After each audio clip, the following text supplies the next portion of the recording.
طيار أمريكي فجأة وجد نفسه وحيدا ومتأثرا بجراحه التي أصيب بها أثناء قفزه بالمظلة، وهنا بدأ تحد أكثر خطورة. فبعد أن كان يطارد أهدافه من السماء تحول إلى طريدة لوحدات تابعة للحرس الثوري الإيراني.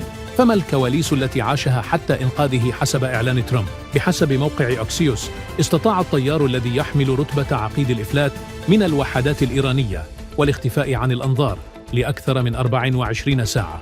خلال تلك الفترة استغل الوقت للاتصال بفرق الكوماندوز الأمريكية بالاعتماد على أجهزة اتصال آمنة وعالية التشفير، مما مكن وكالة الاستخبارات والبنتاغون من تحديد موقعه لتبدأ عملية الإنقاذ ليلة السبت بمشاركة المئات من قوات العمليات الخاصة الأمريكية وعشرات الطائرات الحربية والمروحيات التي استهدفت قوافل أمريكية كانت متجهة لموقع الطيار.